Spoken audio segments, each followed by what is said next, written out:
വീട്ടിലിരുന്ന് ബോറടിച്ചപ്പോൾ തോന്നി ഒന്ന് പുറത്തു പോയിട്ട് വരാമെന്ന്. ലക്ഷ്യം കൊച്ചി തന്നെ. സാധാരണ പോവാറ് ഞങ്ങൾ മെറൈൻ ഡ്രൈവിലേക്കും പിന്നെ ലുലു മാളിലേക്കൊക്കെയാണ്.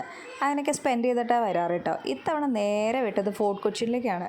കുറച്ച് കാലങ്ങൾക്ക് ശേഷം പോയതുകൊണ്ടാണ് തോന്നുന്നു ഒരുപാട് മാറ്റങ്ങളുണ്ട് കേട്ടോ അവിടെയൊക്കെ.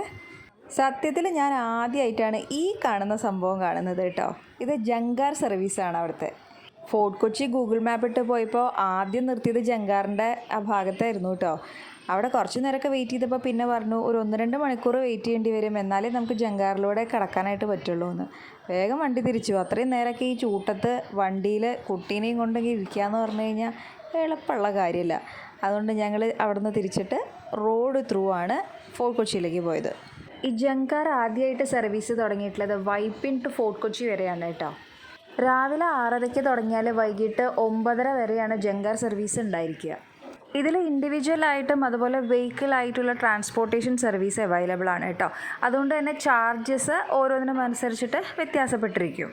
ഈ റോറോ ജങ്കാർ വരണ കണ്ടപ്പോൾ സത്യത്തിൽ ഞാൻ വിചാരിച്ചില്ല കേട്ടോ ഇത്രയും കപ്പാസിറ്റി ഉണ്ടാവുമെന്ന്.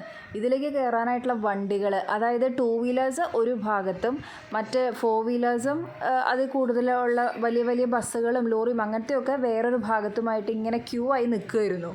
അപ്പം ഞാനോർത്ത് കുറച്ചേ കയറി പോകണ്ടാവുള്ളൂ എന്ന്. പക്ഷേ ഇത് വന്ന് നിന്നിട്ട് അതിൽ വണ്ടികൾ കയറാൻ തുടങ്ങിയപ്പോൾ എൻ്റെ പൊന്ന് തമ്പുരാനെ, വണ്ടികളിങ്ങനെ കയറ്റിക്കൊണ്ടേ ഇരിക്കുകയാണ്. 20 മിനിറ്റ് ഇടവേളകളിലാണ് ഈ ജങ്കാർ അങ്ങോട്ടും ഇങ്ങോട്ടും സർവീസ് നടത്തുന്നത് കേട്ടോ. അപ്പോൾ ഈ കൊച്ചി കായലിലൂടെ ഇങ്ങനെ ഇതിൽ പോകുമ്പോൾ നല്ല ഭംഗിയായിട്ട് കാഴ്ചകളൊക്കെ കണ്ട് അടിപൊളിയായിട്ട് തന്നെ യാത്ര ചെയ്യാൻ പറ്റും. ജങ്കാർ നിർത്തുന്ന സമയത്ത് ഒരു ചേട്ടൻ അവിടെ കൺട്രോൾ ചെയ്യാനായിട്ട് നിൽക്കുന്നുണ്ടാവും കേട്ടോ. ആ ചേട്ടൻ ആദ്യം ഈ ജങ്കാർ എത്തുന്നതോട് കൂടിയിട്ട് വണ്ടിയിൽ ഈ ജങ്കാറിനകത്തുള്ള വണ്ടികളെ പതുക്കെ പുറത്തേക്ക് വിട്ടതിന് ശേഷമാണ് പുറത്ത് നിൽക്കുന്ന വണ്ടികൾ ഓരോന്നായിട്ട് അകത്തേക്ക് കൺട്രോൾ ചെയ്ത് കറക്റ്റ് പ്ലേസിലേക്ക് പ്ലേസ് ചെയ്ത് അങ്ങനെ കയറ്റി വിടുന്നത്. ആദ്യം വലിയ വണ്ടികൾ തന്നെയാണ് കയറ്റുന്നത് കേട്ടോ. വലിയ വണ്ടികളെല്ലാം കയറ്റി നിർത്തിയതിന് ശേഷം മാത്രമാണ് 2 വീലേഴ്സ് കയറ്റുന്നത്. ഇപ്പം നമുക്ക് ഇതിൽ വീഡിയോയിൽ കറക്റ്റായിട്ട് കാണാൻ പറ്റും. ലാസ്റ്റാണ് നമ്മൾ 2 വീലേഴ്സൊക്കെ കയറ്റി അതിലേക്ക് പ്ലേസ് ചെയ്യുന്നത്. കൊച്ചിയിലേക്ക് വരുമ്പോൾ ഒരു തവണയെങ്കിലും ജങ്കാർ സർവീസ് ഒന്ന് എക്സ്പീരിയൻസ് ചെയ്യണം കേട്ടോ. കുറച്ചധികം സമയമൊക്കെ നമുക്ക് ലൈനപ്പ് ചെയ്തിട്ട് വെയിറ്റ് ചെയ്ത് നിൽക്കേണ്ടതായിട്ട് വരും. എന്നാലും കുഴപ്പമില്ല, മുതലാണ്. അങ്ങനെ വെയിറ്റ് ചെയ്ത് നിന്ന് കാണാനായിട്ടുള്ള കാഴ്ചകളൊക്കെ ഇതിൽ എക്സ്പീരിയൻസ് ചെയ്യാനായിട്ടുള്ളത് ഉണ്ട്. ആദ്യം എനിക്ക് ജങ്കാറിൽ പോകാമെന്നൊക്കെ പറഞ്ഞിട്ട് ആദ്യം അവിടെ വെയിറ്റ് ചെയ്തൊക്കെ നിന്നപ്പോൾ എനിക്ക് കുറച്ച് പേടിയൊക്കെ തോന്നിയിട്ടുണ്ടായിരുന്നു. അതിന് പിന്നെ കുറേ നേരം വെയിറ്റ് ചെയ്യേണ്ടതെന്ന് വിചാരിച്ചിട്ടാണ് നമ്മളത് എക്സ്പീരിയൻസ് ചെയ്യാണ്ട് നമ്മൾ തിരിച്ച് റോഡിലൂടെ തന്നെ വന്നിട്ടുണ്ടായിരുന്നത്.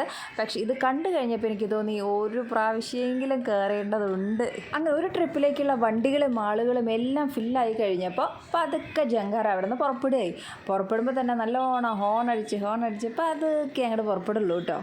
ജങ്കാറിൽ കയറുമ്പോൾ നമുക്ക് 2 ഉണ്ട് കാര്യം. ഒന്ന്, നമുക്ക് എളുപ്പ വഴിയായിട്ട് അപ്പുറത്തേക്ക് കടക്കാനും പറ്റും. 2, അടിപൊളിയായിട്ടൊരു ബോട്ടിങ് ആസ്വദിച്ച് പോവുകയും ചെയ്യാം. ഇത്രയും വാഹനങ്ങൾ കയറിപ്പോയിട്ടും ഇനിയും ഇതിലധികം വാഹനങ്ങൾ അടുത്ത യാത്രകളിലേക്കായിട്ട് അവിടെ വെയിറ്റിംഗ് ആയിരുന്നു.